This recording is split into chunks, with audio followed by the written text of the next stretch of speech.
No justice, no peace. No hatred, no peace. No justice, no peace. No hatred, no peace. No justice, no peace.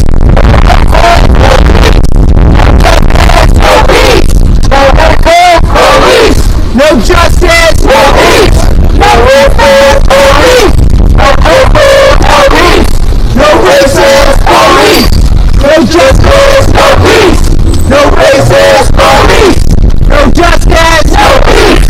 No racist police. No justice, no peace. No racist police. No justice, police. No racist police. No justice. What do we want it now? What do we want? Justice. What do we want it now? What do we want? Justice. What do we want it now? No justice. No peace. No justice. No peace.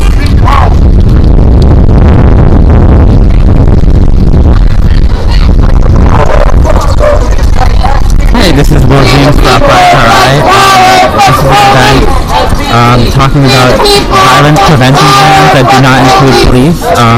A bunch of activist groups signed an open letter to the Nonviolence Institute, which has received $500,000 in grants from various organizations such as the Rhode Island Foundation and I believe the City of Providence to institute nonviolence plans in different Rhode Island cities such as Kentucky and Providence. Activist groups are raising concerns that the money is not being spent in a transparent way, and also that nonviolence is not necessarily a solution to poverty, which is the main cause of violence. I believe that this event is targeted towards the Nonviolence Institute, asking them to stop collaborating with police, stop encouraging people to snitch on each other.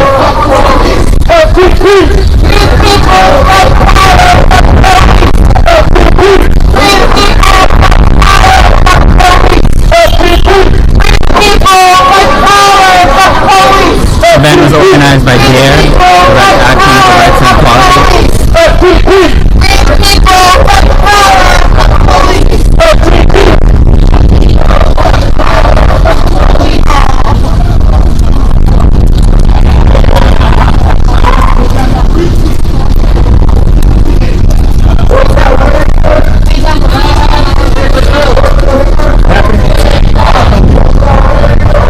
What's outrageous? Nonviolence Institute. What's disgusting? Stealing funds. The chant is, what's outrageous? The Nonviolence Institute. What's disgusting? Stealing funds.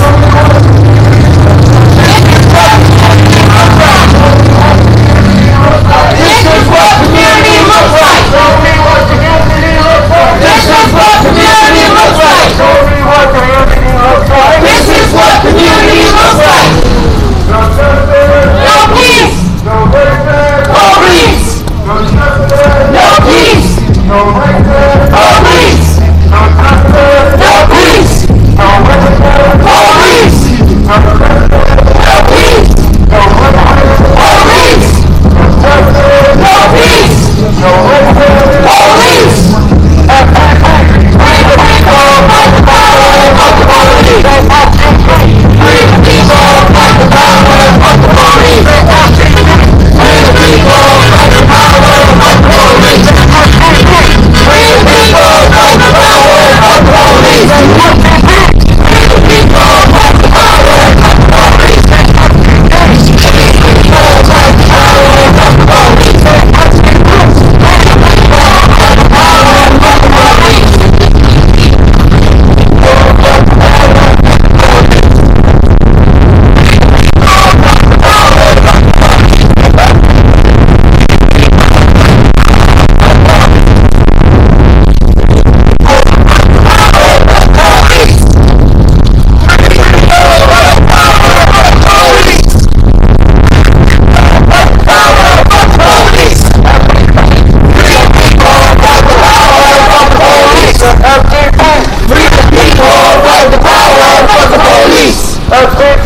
Free the people, fight the power of the police. Show me what community looks like. This is what community looks like. Show me what community looks like. This is what community looks like. Show me what community looks like.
people too.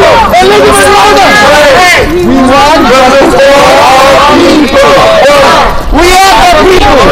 Elizabeth Warner. We want justice for our people. We are the people too. Elizabeth Warner. We want justice for our people. We are the people too. Elizabeth Warner.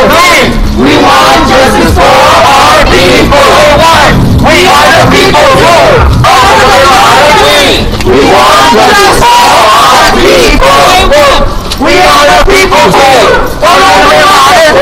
We want justice for our people. We are the people too. We want justice for our people.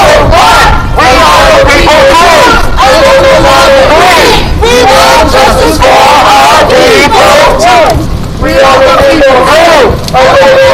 We want justice for our people. We are the people too. We want justice for our people. We are the people too.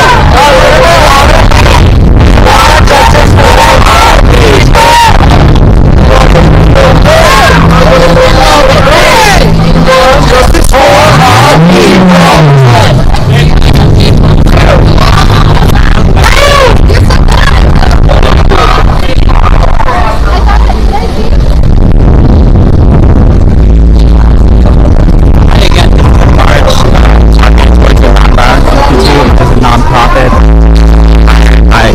Areas where I'm sitting, nonviolence.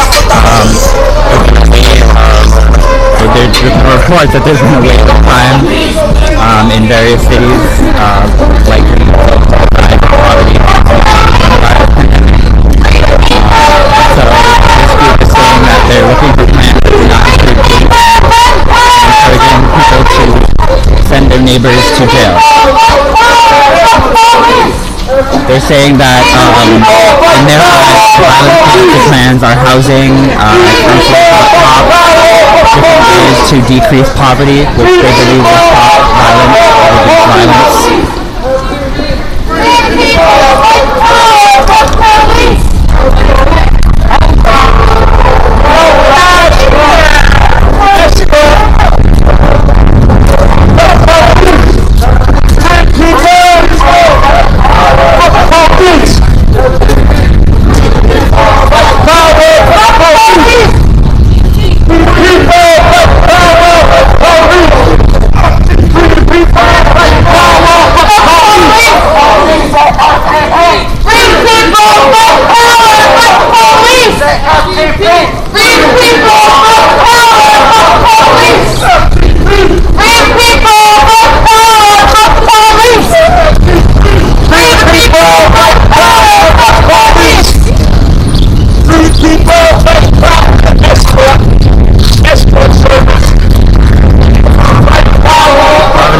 Appear to be escorted in March. They have a police department at this point.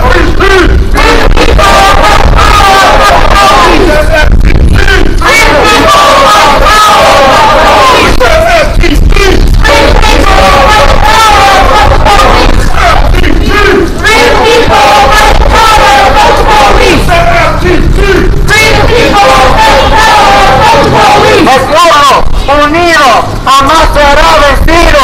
El pueblo unido jamás será vencido. Unido jamás será vencido. El pueblo unido jamás será vencido.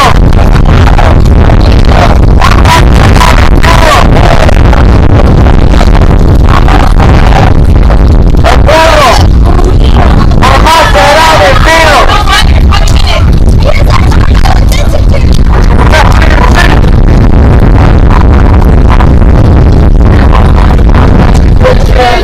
We want money for education, not incarceration.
justice. No peace. No justice. Police out. We want it. When do we want it? No peace. No justice. No peace.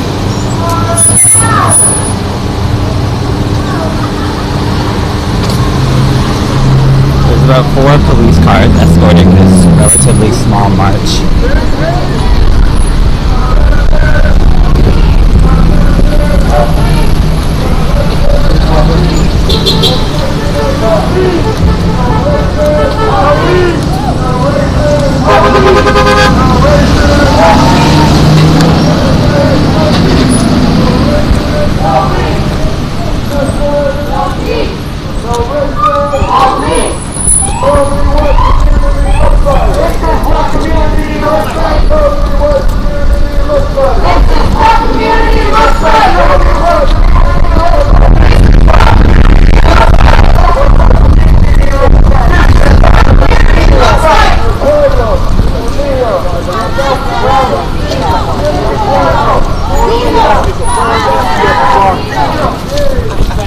The only one besides Ricky Porter who's on the line. In fact, you brought me to the line. Our streets! Our streets! Our streets! I should tell the rock. Our streets! Our streets! Our streets! Police! Police! Police! Police!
What up, bro?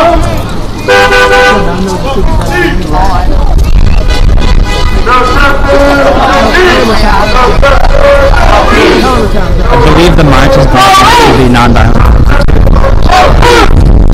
Again, nonviolent.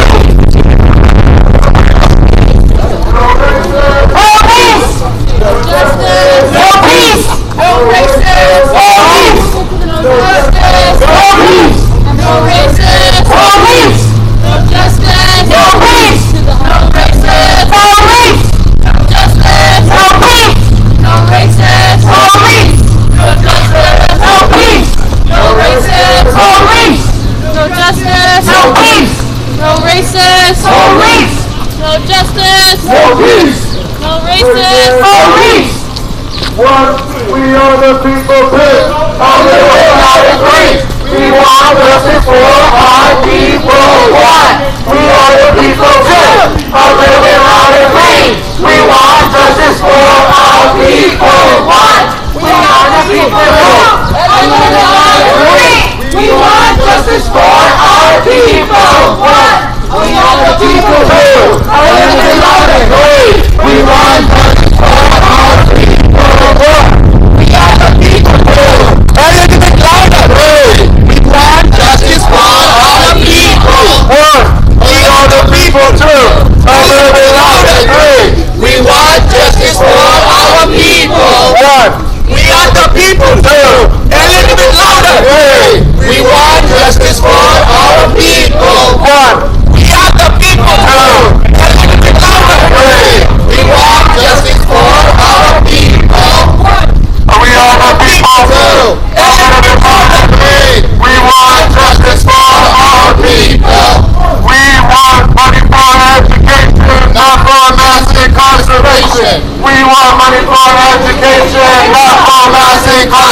incarceration. We want money for education, not for mass incarceration. We want money for education, not for mass incarceration. We want money for education, not for mass incarceration. We want money for education, not for mass incarceration. We want money for education, not for mass incarceration. What's disgusting?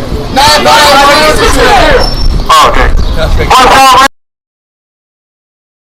What's disgusting? Stealing funds. What's outrageous? Nonviolence Institute. What's disgusting? Stealing funds. What's outrageous? Nonviolence Institute. What's disgusting? Stealing funds. SPP, free the people, fight the power, fuck the police. Free the people, fight the power, fuck the police. Free the people. Fight the power, fuck the police. FTP, free the people, fight the police. FTP, free the people, fight the power, fuck the police. FTP, free the people, fight the power, fuck the police. Our streets, our streets, our streets, our streets, our streets, our streets, our streets, our streets, our streets. We want money for education, not for mass incarceration. We want money for education, not for mass incarceration. We want money for education, not for mass incarceration. We want money for education, not for mass incarceration. We want money for education, not for mass incarceration. We want money for education, not for mass incarceration. We want money for education, not for mass incarceration. We want money for education, not for mass incarceration. We've arrived at the Nonviolence Institute. People from the Institute are outside the building. Show me what community looks like. This is what community looks like. Show me what community looks like. This is what community looks like. Show me what community looks like. This is what community looks like. Show me what community looks like. This is what community looks like. Show me what community. I'm not sure if people from there are going to speak directly to people from the Nonviolence Institute, but again, the protest is here to raise concerns about what the Nonviolence Institute is doing.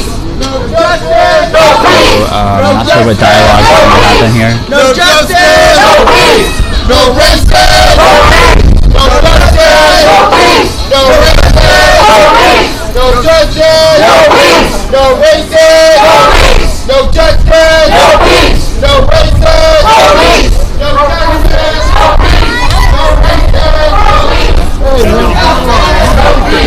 no racism, No peace.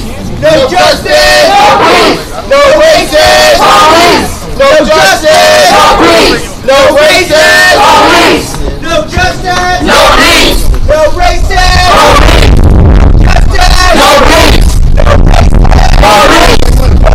Police. no racism. We want justice. We want it now. We want justice. We want it now. We want justice. We want it now. What do we want? Justice. What do we want it now? What do we want? Justice. What do we want it now? What do we want? Justice. What do we want it now?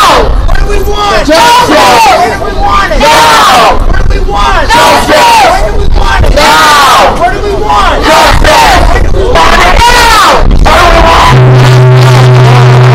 Now. What do we want? Justice.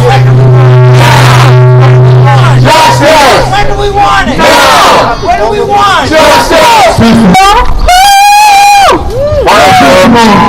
Can I get your attention, please? I want to first of all introduce myself. Do it. My name is Joe Benton.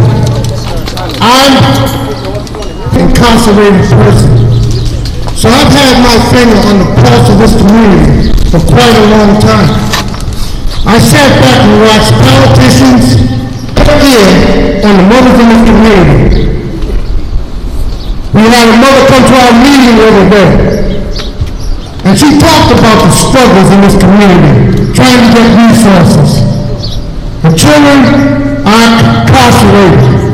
And she's dealing with a racially tainted police department. And a correctional system that is not only outdated, but is torturous and exploiting the members of this community. I've seen members of this community I've been incarcerated with, walking around with their mind so that they can gradually reintegrate into this community, but have received money from the Rhode Island Foundation. Talk black to me, brother. That's right. And then they need to share with this community. Not for mass incarceration. Now this month, we have some speakers who not only articulate but express the frustration as well as the struggles that they're experiencing. And I want you to listen carefully, because some of them might be you. And you don't have to worry about speaking up. I'll speak up for you. That's right. Talk black to me, brother. Thank you, Joe. So Joe is here. I punched him this morning. I told God I was on the job. That's right. And I won't punch out until I say my good night prayer and go to sleep. Make it plain, brother. Make it plain. So my first speaker. He's not here yet. He's not here yet. I'll go up. We'll wait for him. Where's Devin? Sorry, I'm just Come on, Devin. Yeah, Devin. Brother Devin.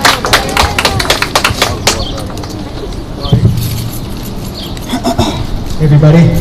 What's up, Devin? Yeah. My name is Devin Pincus. I'm a former employee of the Nonviolence Institute and an active organizer in Providence and Rhode Island. I'm here today to share my experience at the Nonviolence Institute, particularly after the murder of George Floyd and up until I was laid off in November. In early June 2020, in the midst of uprising sweeping the country and the world, several employees decided to quit this organization due to the way that the Institute was responding to the situation, as well as long-held concerns about management and transparency. Many employees who did not quit signed on to an open letter, which we submitted to the board. I would like to share a portion of that letter now to show that this is by no means the first time that the recent demands have been raised. In our letter to the board, from June 2020, we stated that the organization built exclusively on the legacy of Dr. Martin Luther King, we believe that we should stand firmly, unequivocally, and loudly on the side of the movement for Black lives. We have not done so in a meaningful way. This was an opportunity for us to be a resource for our community, clients, and supporters, and we have failed to meet the moment. Furthermore, we continue to sidestep the issue of our own relationship to the Providence Police Department. Many of us do not know what that relationship consists of and feel that the Institute has prioritized the maintenance of that relationship at the expense of standing vocally and visibly for Black lives. With these concerns in mind, we developed two demands that we believe are critical to the day-to-day functioning and long-term vision of the Institute.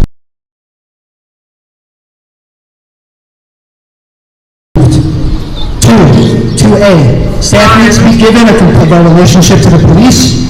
Staff needs to have power in determining what that relationship will look like going forward.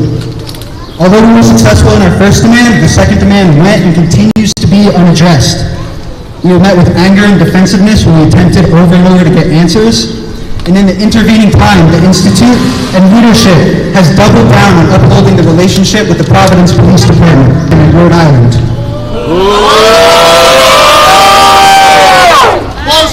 This is not publicized. Just recently, under the roof of the Nonviolence Institute, Major LePatent shrugged off violence perpetrated by his own police department by saying, "We know our jump-out boys carried away," is a disgusting way to describe state violence against a marginalized community and erases the trauma of the communities who experience this violence. Well, the community is here, and we are saying that we do not accept that harassment and police brutality are the cost of doing business. The issue is bigger than one executive director at the Institute. The issue is about the way that the Institute is used by police and politicians to provide a venue for a photo op where they can sanitize their violence while simultaneously claiming the moral high ground. Okay. I want to be clear. This critique is about the systemic role that the Institute plays in upholding systems of oppression, preventing real change, and being complicit in violence. The Nonviolence Institute is by no means the only institution or nonprofit guilty of this exact same critique. I urge my colleagues at the Institute, check out the work of the other groups on the recent letter. People are making those connections. And furthermore, this critique does not mean that the Institute has not had a positive impact on certain people's lives. And I want to lift up and care about, who I'm still in touch with, who are members of the community themselves, and who I know care deeply about the communities that they serve. However, even while holding that complexity, we must be able to step back and acknowledge the way that the Institute is exploited by the police and politicians, and the detrimental impact that that has on the communities the Institute says they aspire to serve. We must be able to contend with the reality that the Institute's relationship with the police makes many community members unwilling to walk through those doors. And we must contend with the way that funding gets allocated to the Institute and other nonprofit or state institutions instead of towards resources that will materially improve the lives of our communities. Housing, education, food security, mental and physical health care. That's what this march is about. Investing in communities, investing in prevention, investing in true community safety outside of the deeply harmful carceral system. I urge the board and leadership at the Institute to take these demands seriously, to listen without defensiveness, and to recognize that people have been asking for this reckoning for a long, long time. Thank you.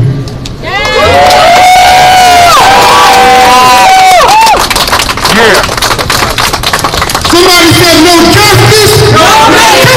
Talk to me. Come on. No peace. Come on. No peace. No justice. No peace. It's mine and Thank y'all for having me coming out here to speak. My name is Melane. I'm a great investor in our community.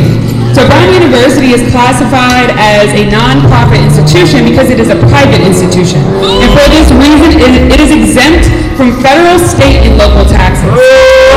So instead of paying what is $3.8 billion endowment can actually afford to pay, it actually disenfranchises a number of our civilians and many of our citizens who actually make Providence what it is today. So what we're here asking for is to keep these institutions accountable for what they say they want to do, which is be in solidarity with us. But what they don't understand is you cannot be in solidarity with the people if you don't actually change your practices, if you don't invest in the community and you don't come speak to the people. So as a student at Brown University, I am one of the people who are actually more privileged in the sense that I can come into a different place, maintain my education if I so choose, leave without having to pay a dime or pay any attention to the people who are living here. And this is unacceptable. So specifically, I'm speaking to the people who don't think they need to pay attention to the people who live and work here. And as someone who lives and works here, I need to make sure that we are the ones who are contributing what they say that it is that they want to do. Another thing that I wanted to say is that all the money that they say that they are going to pay to us is something that we actually receive.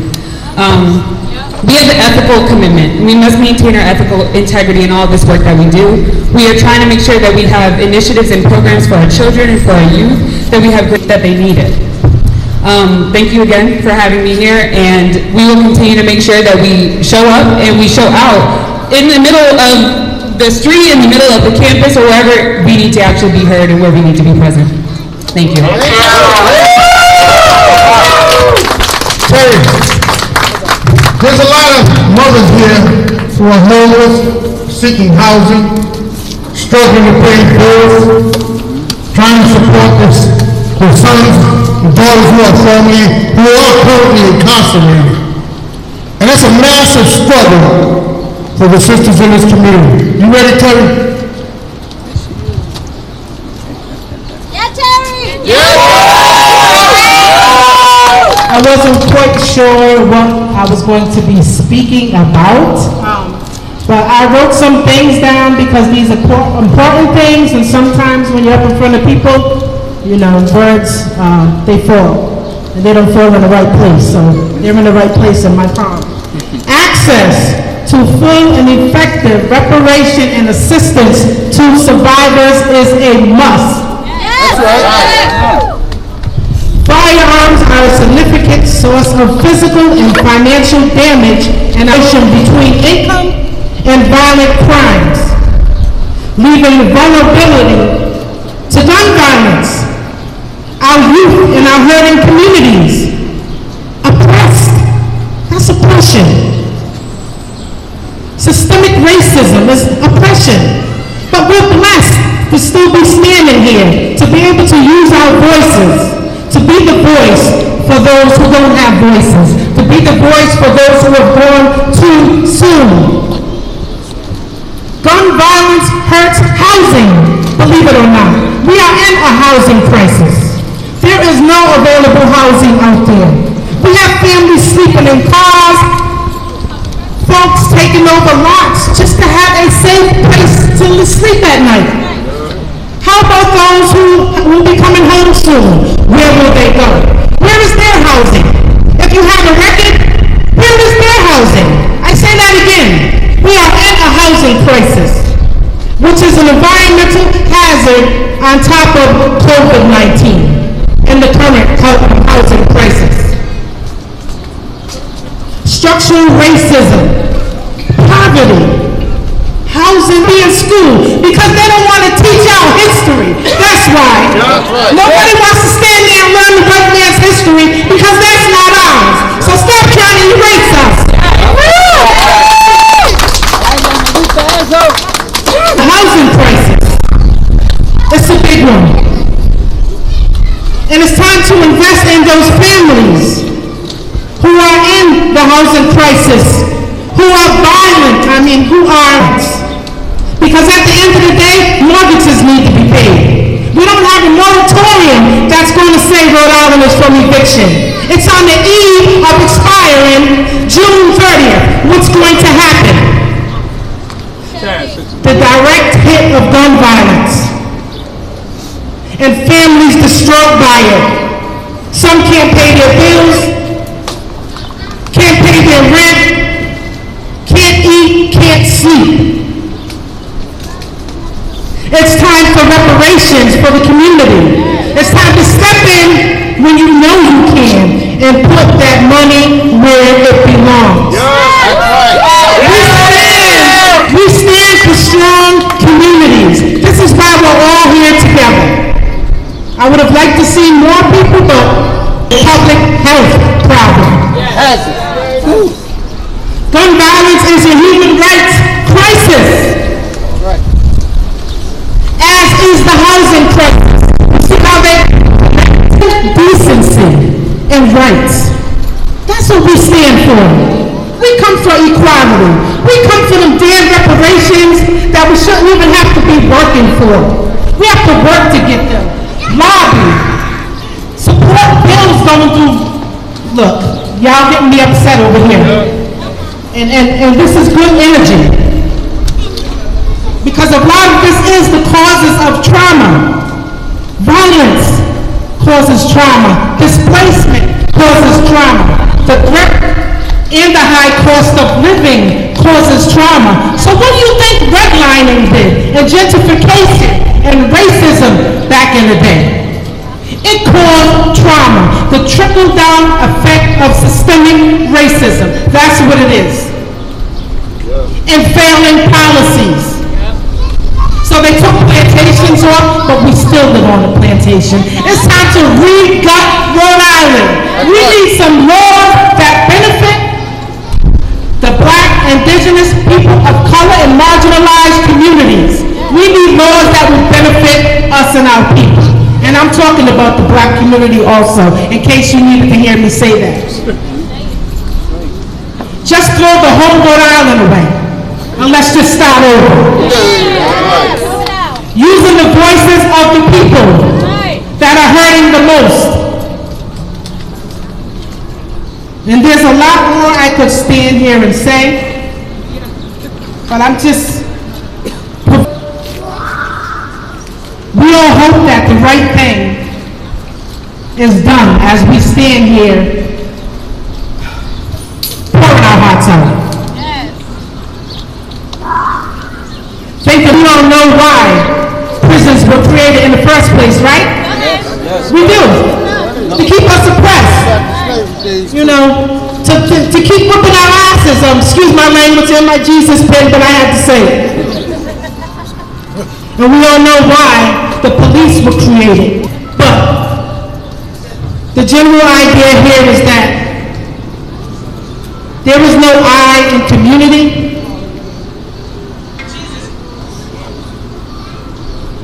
And I don't mean the spelling, I mean one person.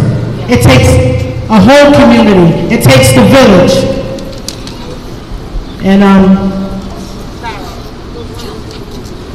I just want to say thank you for allowing me to speak. Morning. God bless just those trying to get their lives on the right track. God bless you. We also need some real life oversight. Because I also sat in a meeting listening to a lot of kids were getting beat up and slapped in the face by the police. And I'm tired of hearing it. So we are also going to protest about some true oversight. And, you ready? No justice! No peace! No justice! No peace! No justice! No peace! What do we want? Justice! What do we want? Now! Okay.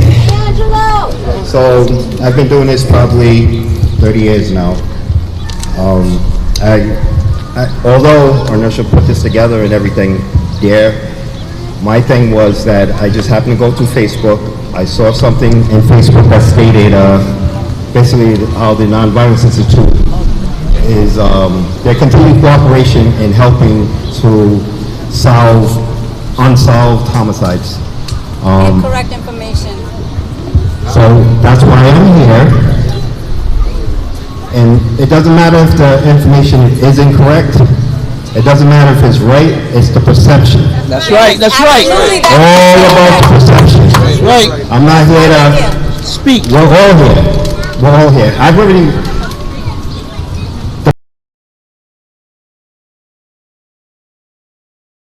Things will change as they always do when we speak up about these things. But what I action about it? That's right. Well, I'm here to take action. And my action is what I saw 20 years ago, I'm seeing today. Now this is the scenario. 20 years ago, I have to come up with strategies. This is a new endeavor, a new way of doing things, especially for me.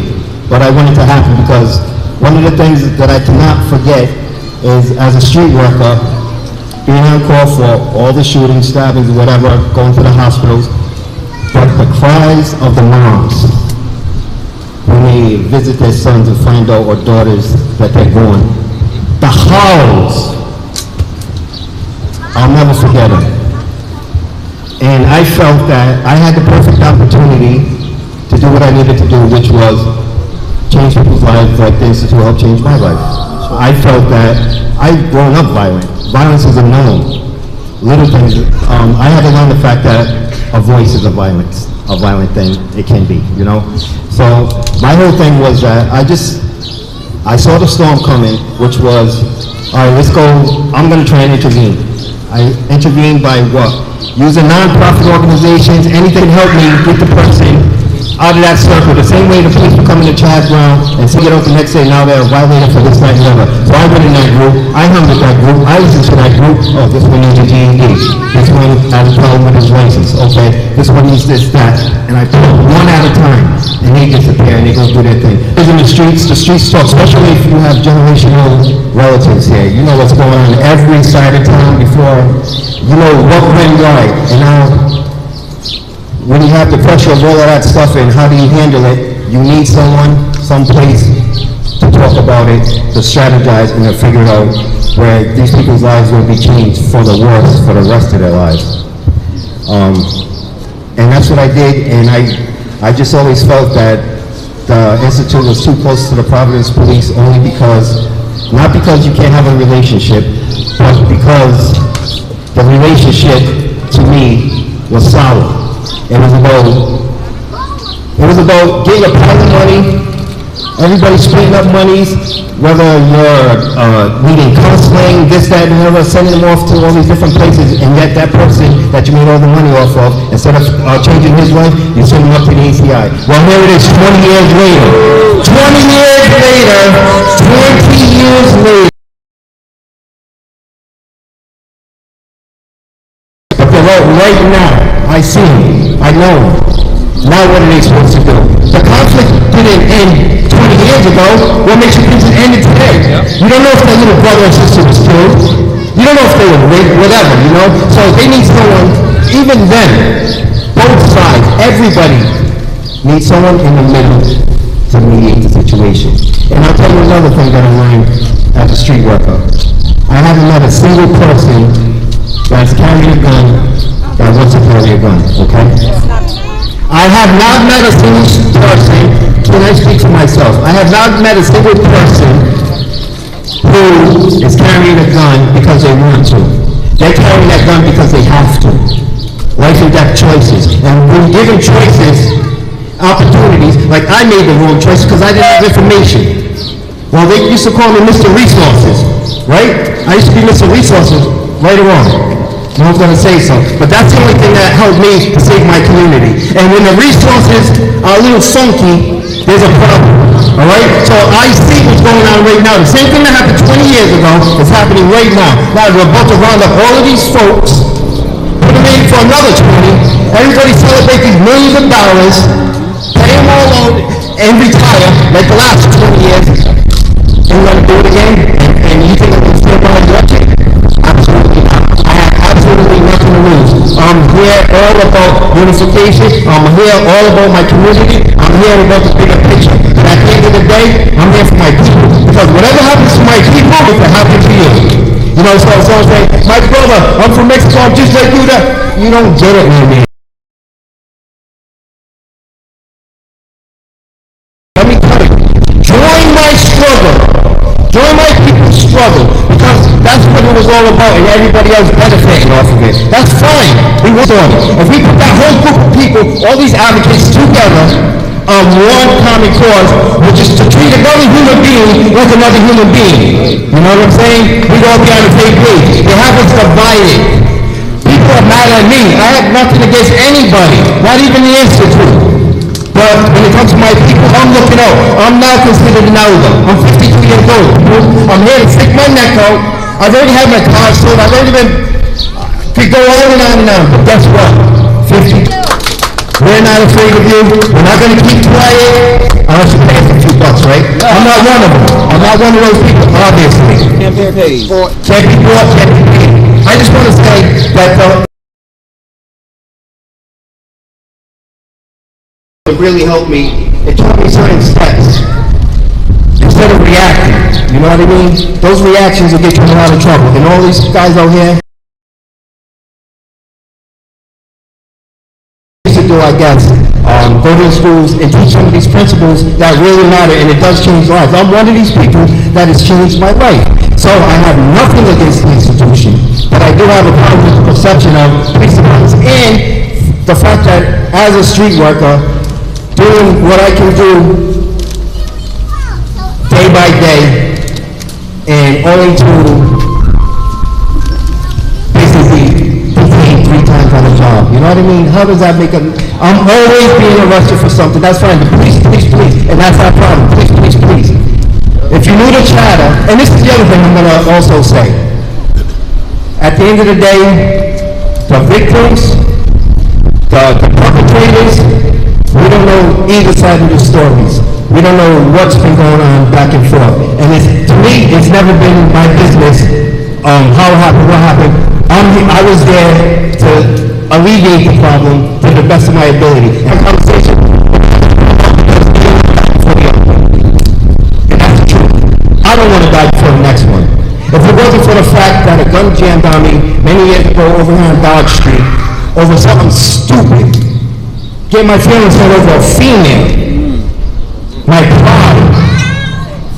Having a cousin in the car, instead of saying it's all right, let's put this that, he said, I got a gun, let's go get it.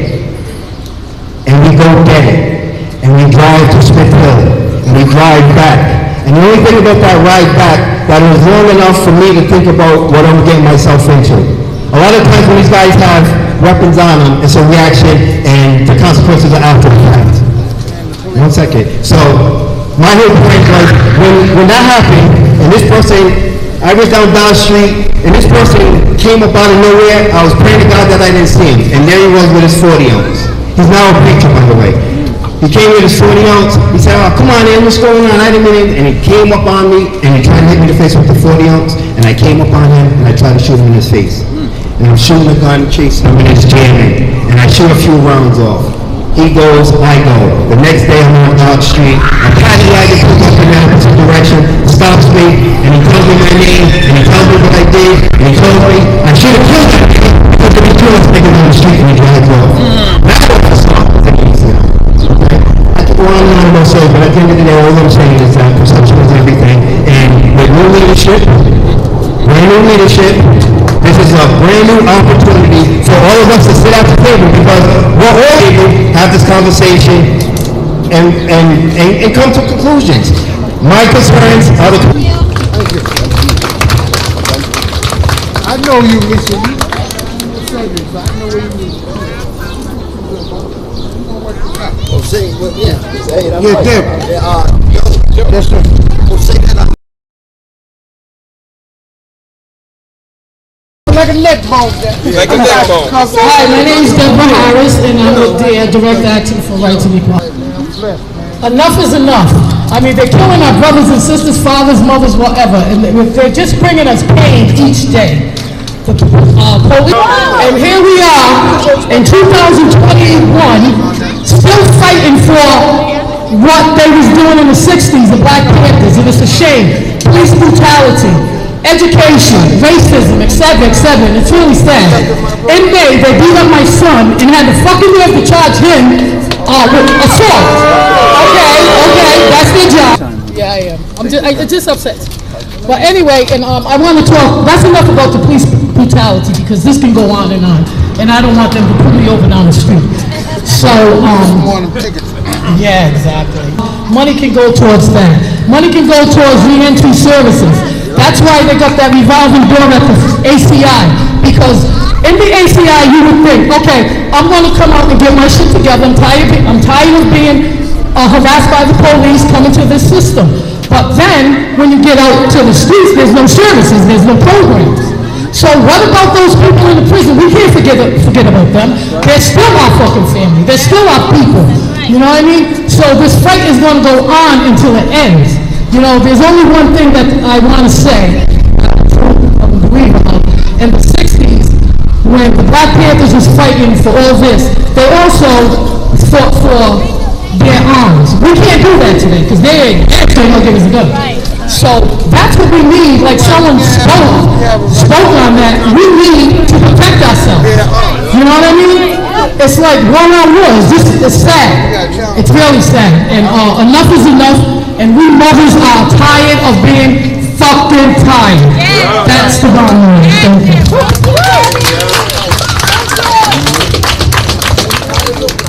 I think, I'm going to be able to say something. Coming up here, Lucian. All right, Doug, you want to say something? I began on the south side. I grew up here 35 years. I came to this church, St. Michael's. All my family members that are Christian was the director. My mother, Sonia Rogers, she was the director of foster grandparents for 40 years with John Hope Settlement House. So, I want to say, I grew up on the south side of Providence. And we had a place to go. We had the south side to go. We had counselors to go to. And, you know, it hurts me that we're here for a reason. We're not out here just to be protesting.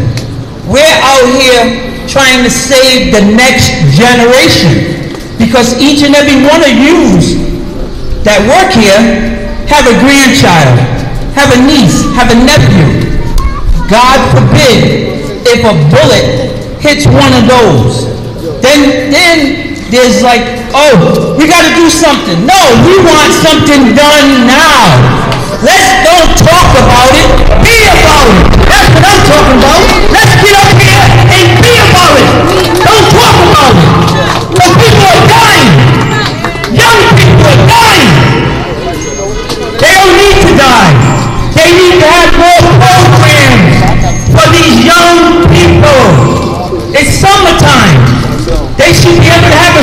job, some type of job system programs, so they can.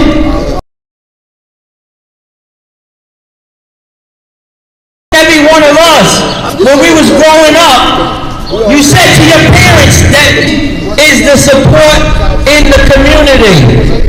All these leaders, all these senators, all these people that talk big talk at the State House, what are they doing with the money to bring to the community? We need to do more, and we need the people that are in power to do something. Don't talk about it, be about it. Do something for our people. Because it's the next generation. Look at that woman there. She got a young grandson. He's the next generation. You know? So, that's why I'm out here. And I'm going to still be here. Next speaker's Mitzi, and then I want to say something about this institute. I want to talk about Cedric and I want to talk about Listen. Because they brought some things that I think we ought to listen to. Or that may, I think you disagree. Well, they're into nonviolence, so let's just stay with our program then, and we'll talk a little time. Mitzi. Hi, sorry if I'm a little shaky. I just somewhat got here today, but when Devin was talking, it reminded me of a situation that happened with me that I think is in a very adultist world when you're a youth. So, I want to talk about how Devin mentioned in his speech how there are people who are afraid to walk through the Nonviolence Institute doors. In my freshman year of high school, I went through a very sensitive situation, and I was asked to go into a room with Cedric, and I remember I was very emotional, I was very fragile. I had something, terrible happen to me, and I didn't know what to do or think. I'm having a meltdown, I'm crying, and, little 15-year-old me sits down, there's Cedric right in front of me, and I'm getting my emotions out, and he looks at me and says, "Stop crying, look up at me." And what am I supposed to do? I'm here being vulnerable, and this is what it says to me. And Cedric, I don't know if you remember that, but I clearly do. And unfortunately, many other youth do as well. Because although I didn't talk about this situation, people still find school year who are graduated this year, within many other years in my high school, who were actually afraid to now talk to Cedric because of what happened to me. They told me how because of what they heard, they didn't feel safe going up to Cedric, or his little posse of people as well, because these were also pro-police people. And they knew that these people were just not going to be able to help them. So all these youth that were in my year, dozens of them, were silenced just from this one situation that trickled down. Not only that, but I just imagine, how do people feel when they come out of prison, they have no resources, and they think this institution can help them. But yet again, like what Devin said, there's people afraid to walk through those doors. So when they think they can get resources from here, and they're afraid because they're afraid to be judged, where do they go? There's nowhere to support them. There's nowhere. But I can tell you one thing. The people who signed that petition, that letter, so let's be honest, we need the money to support them. Right. Do they need housing? Like everyone has said, there's literally no houses in Rhode Island to get food. We gotta think about other organizations too that didn't sign that petition, that turn away people just because of how they look. We have to think about all of that. We have to think about how they got no clothes to wear in the summer when it's fucking hot. No clothes in the winter. It's all over the place. So I want to speak about that situation because again, it's important to realize how I actually used to be a youth who would attend Nonviolence Institute meetings to talk about the ways that we could improve our communities through nonviolence tactics. And I always push for counselors, not cops. If y'all don't know what that campaign is about, it's a campaign to push cops out of schools and invest in more mental health counselors, like emotional support for our youth, which is super important in our time when we see that cops in our schools are shooting these kids down, they're tackling these kids, they're harming them and traumatizing them. So with that all being said, when youth voices weren't being prioritized, adult voices were being prioritized. And when adults were saying the same thing, saying how cops aren't it, he would then prioritize cop voices. So they could have been his colleagues, and he still denied them. And I know it because in those meetings, you always hear how there was employers who were actually being threatened because they were trying to speak up.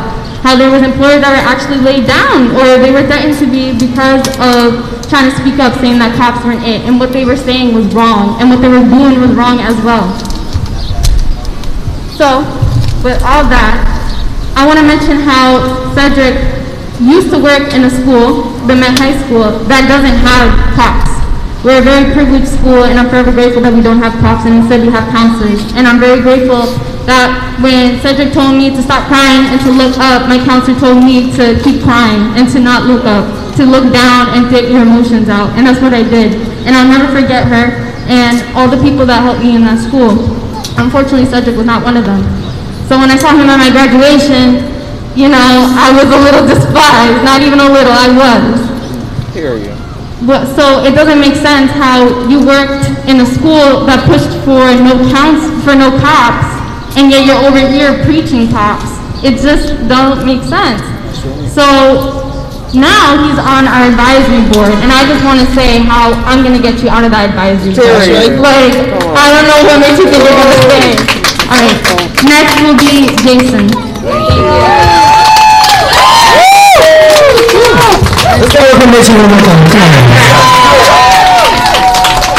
No justice, no peace. No justice, no peace. No justice, no peace. Hi, my name is Jason. I'm from the Providence Union. I'm here to represent the Council's Not Cops campaign, and also just talk about some of my thoughts and opinions.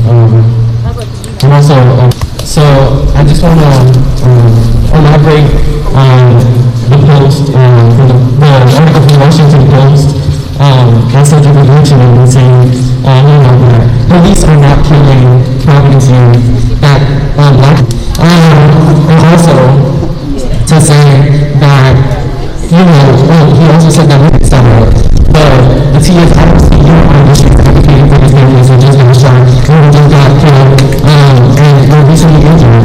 So the real thing that you need to... Every day. Why are you speaking English? Why are you speaking English? Yeah, go ahead, talk. So the real thing is that you need to donate the money to these families to actually show up for them. As you said, it's not the youth's responsibility to show up for each other. It's the people in the community. Of course, we have a liability for each other. We care for each other, but we don't have the resources like that. Organizations like the Nonviolence Institute do have the resources to show up for these families, for their medical bills, for any of the other necessities, and they need to show up for that. And to the point that black and brown people are killing each other, why do we need independence? We work with the fucking police. We're not violent fucking institutions. We're the most violent institutions. And so previously enslaved people. And so the police said they care about the community, when in reality they say several times that they don't. By the way that they treat us, and by the way that they talk to us. And so that's just my point, and I just want to say resources that aren't cops for young people because restorative justice is the way to go.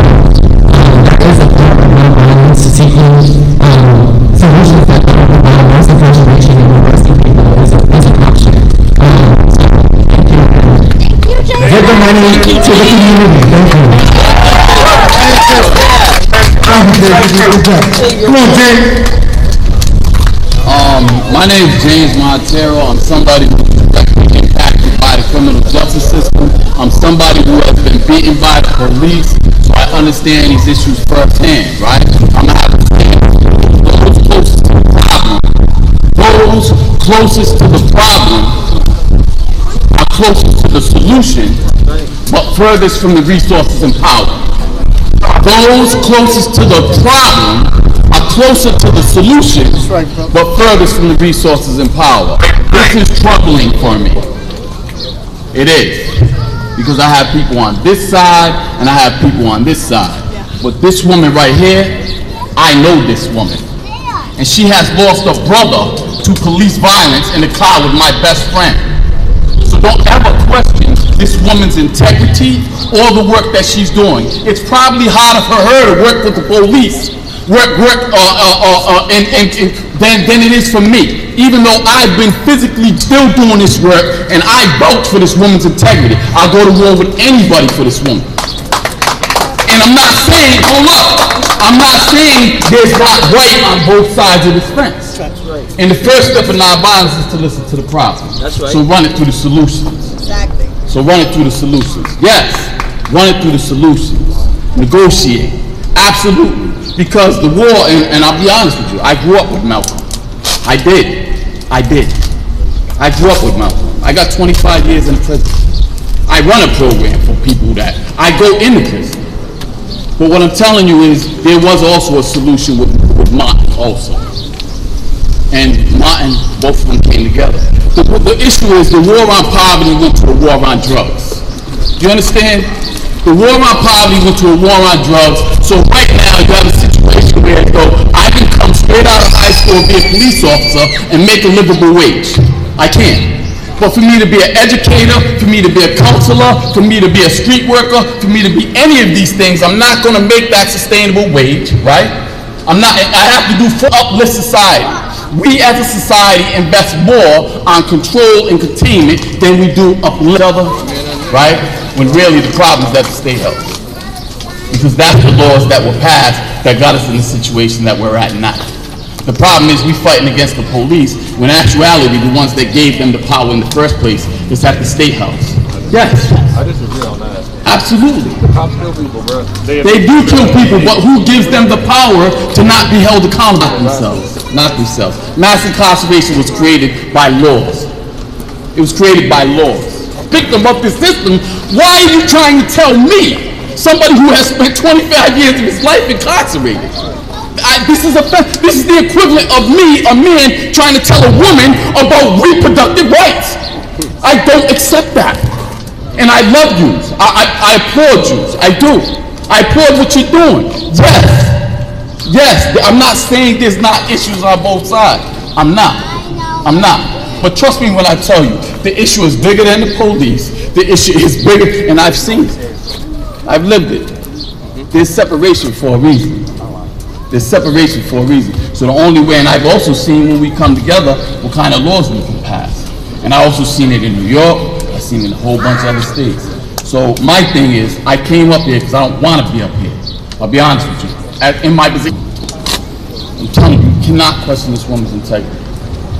Believe that. You've been there together. I already know. Okay, so you already know. So there needs to be some type of Let me ask you a question. What do we do? I need to know this question. Now, let me hold up. I still white and I'm from this community because I'm out here now. Right. So y'all can talk all this crap, right? But there's some issues that gotta get addressed. And I'm not standing down or let nobody but this is my community. And the reason black women that are stuck in this community is white women because we have a mixture here. There's resources that need to be redistributed. So if all of y'all want to work together and resolve some of these conflicts, please do not what I'm doing. I ain't said nothing. Oh, listen. I got a lot to say. That's right. So if everybody will start skipping down, I'm going to get real messy up in this door. That's right. That's right. Make a plane, soldier. Big black. We came here for a reason. Big black. We want an agenda resolved. I'm not questioning people's integrity or where they came from. Because I know just about everybody here. What do you want to say? I'm talking, and I don't appreciate getting interrupted, because right now I'm already in a very bad mood. But I'm going to let you talk. That's okay, sorry about that. I just want to say that the Nonviolence Institute wants to talk, they should come to us instead of us having to come to them. You know, like if you actually care about me, if you really want to talk, like come to our office, don't let us come to you. Okay, but why not reach out to each other and say, can we talk? But that's not the point is that there's an issue, like, we should address the problem, we're not responsible for it. Like, we've already put out a fight. We've already, like, said it. We're not going to get that done, man. That's it. Hello, my name is Jamelia Bowers. Jem Bowers. I am a howling mother. I lost my daughter. She was shot 5 times in her head. So please be respectful, please. Please. We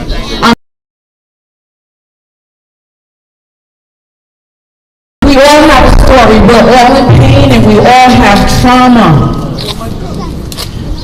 My daughter was shot 5 times in her head.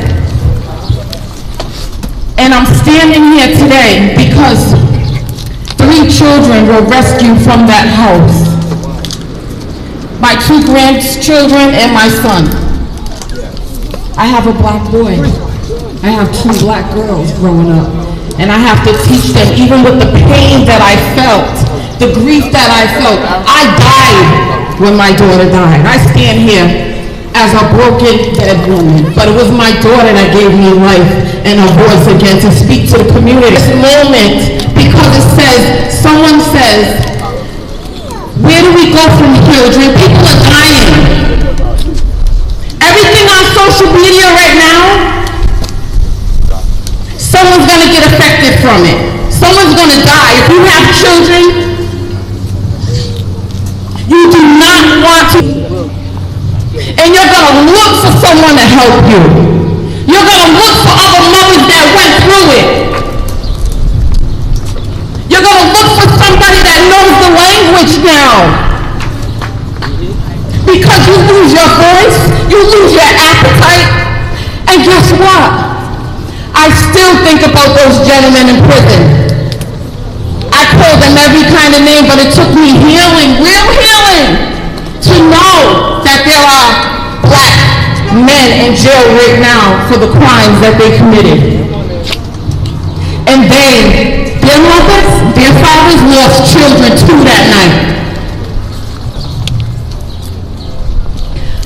I am going to leave, but I really, really would like someone, because we're not going to do, everyone right now has somewhere to be, children, somebody that's calling on them this evening. I know I do. I have 3 right now waiting on me, because I guess what, even in my pain, I got to cook dinner.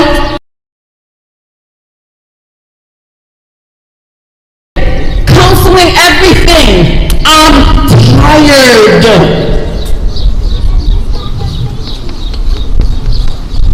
It's not about ego, I promise you.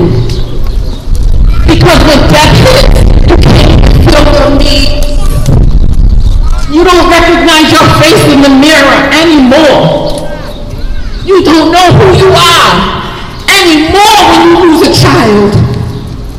Whether they're murdered or whether they're in prison, doing 25 to life. I'm not doing this. And I'm going to tell you, that night it was a black woman, which was my daughter. It was a white man, and it was a Spanish man, all murdered. 35 shots rang out in that apartment. You ever see the first floor rate?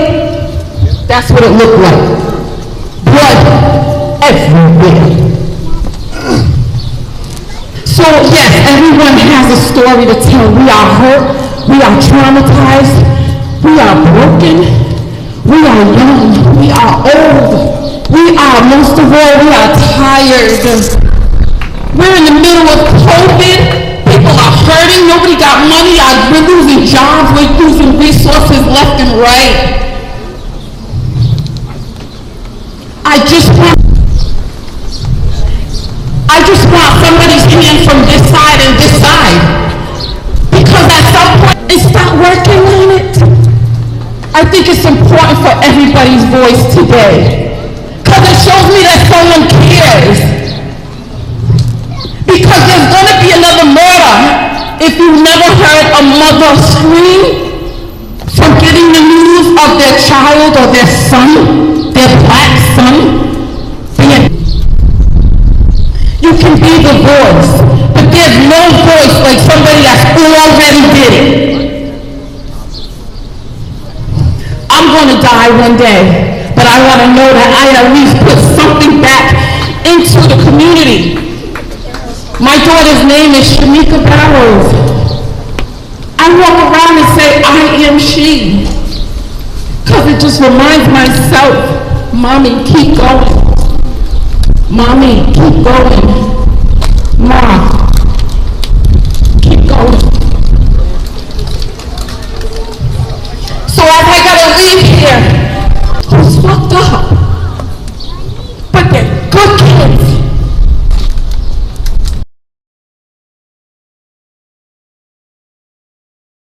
and it's beautiful to see when our youth do it so young. It's beautiful. They teach me stuff. They remind me that life does go on. They remind me that the mothers are important in the community. They remind me that the fathers are so important and we need you. And it reminds me that we got brothers and sisters in the system, caught up in the system. They probably want to take their own life, brothers and sisters, caught up in the system. And if you've done it, you know. Wake up! Wake up! Look up. If you can just look right there. Look. If that's not a sign, you don't have to be spiritual and God and everything. You don't have to do that. That's not about that. A dove showed up. For somebody, everybody knows somebody that was killed or murdered. Everyone here. Everyone here. Everyone sitting down, standing up, knows someone is affected by someone or had a situation, but the dove is there. That's the spirit guide for today, a white dove. Thank you for everyone sharing their voice today. I love you. I would like to get to know the little boy you know. That's who got rescued out that house. G's son. Yeah. And he's a good boy. You just get someone from this side to take my hand, please. Come on. Come on. Come on. Come on. Take it up. Come on. We love you. We're here for you. My sisters, thank you. These are our mothers. Let me say this prayer real quick. We're going to close, but right now I'm going to ask everybody to bow their heads. Bow your heads. Father God, we come before the throne of grace with bowed heads and truly humble hearts. We thank you, God, for your word. We thank you, God, for the power in your word. But we also thank you, God, for your ability to reveal yourself in all of our situations. But as we pray this special prayer, and as we begin to depart, we ask that you cover each and every one in your precious blood. Protect us with your spirit. The grace of God and over our Lord and Savior Jesus Christ, the sweet communion of Lord. Thank you. Thank you so much. Everybody that works for the Institute just now. I want to take everybody to work. Everybody's not doing well. Everybody's not doing well. This is a system that is gone.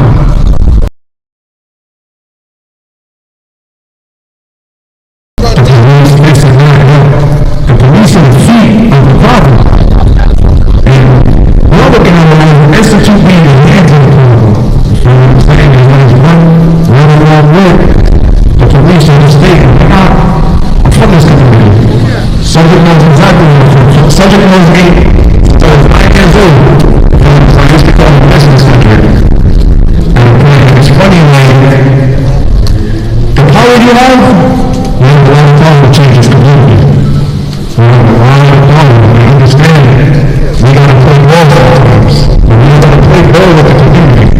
We're tired of it. We're tired of these crackers. We can't be blamed and we're trying to sort them out. The person is a murderer. The other person is not one, just like she was just saying. Kill 2 birds with 1 stone. We just seen the dove. They're trying to kill 2 of those with 1 stone. We know how the system is. We know how the system is. And it's like,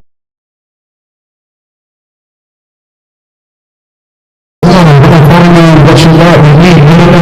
This is a community issue. This is not a their issue. This is a whole community issue. And you hold the keys. You hold the keys. If you know what I'm saying, you gotta let us through the door. If you don't let us through the door, we're gonna tear the door down. You know how our communities run. When you're tired of knocking on the door, you can get in a position. I told you something. We had you talk a couple weeks ago. We're going to break the article. And that's not what we want. We want to come to the table and actually get things done the right way. we're tired of it. As a community, we're tired of it. We need help. We just vote to COVID. Come on, man. You see that. You see exactly what we want to do. We know it. We can know we can live. We can know we can live. It's like, we gotta get better. It's it. It's always the goal. It's all of it. I just want to add in closing, thank you everyone who showed up to support. But more importantly, it's time to abolish racist systems. The justice system is racist. There's a racist system at the hospital. The health system is racist. The education system is racist. It's time to come together. Make sure you vote. Make sure you're registered to vote. Stand up for rights.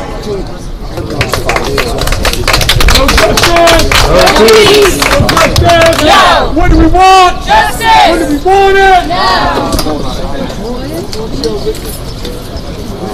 Hey, should I just say the demand again really quickly to remind people out here? Hey, y'all, I just want to remind you.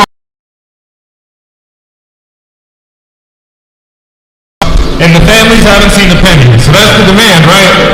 Families of the Carolina Avenue shooting, the largest mass shooting in Providence history.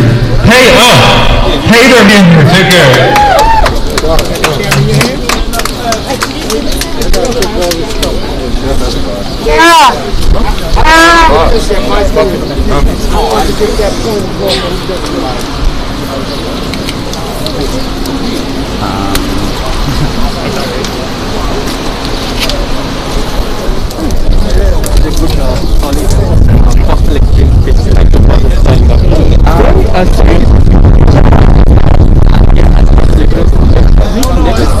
I don't know, like, I think you may have already said it, but it's like, oh, like, I don't think why are these people arguing?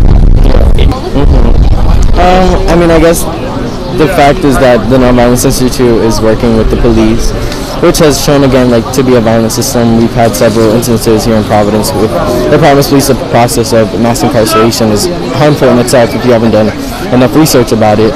It really harms people's lives, and the perpetrators are the police. And so when a Nonviolence Institute works with a violent, institution, it's contradicting, and it doesn't necessarily match up with their values. And we're not here to argue with the Nonviolence Institute. We're just here to ask them for what they're here to provide the community.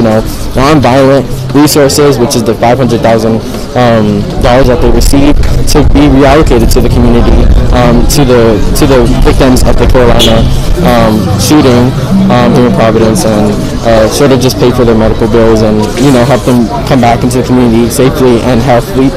Yeah. Absolutely. Thank you for that. And do you think, obviously it got a little tense at the end. Yeah. Do you feel like this led to something that women should? I think it's led to something should be listened to. If this is what the people want, then this is, what it is. I do think that the Nonviolence Institute sort of flipped the message a little bit and sort of tried to reverse things a little bit, but I think that overall, I think Jared's message and the letter sent out should be listened to more, because those are the people that are most affected. So, yeah. Oh, could you just say your name? Jason Rodriguez.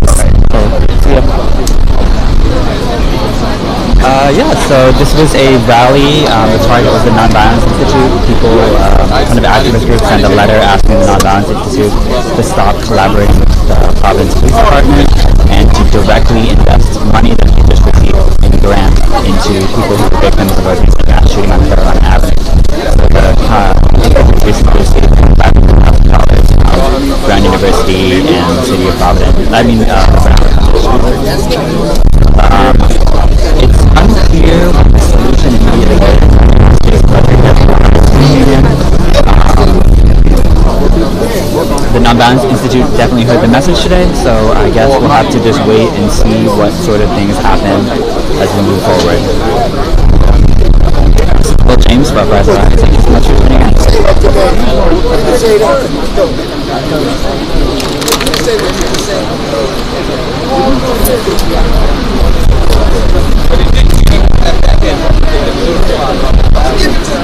I love you.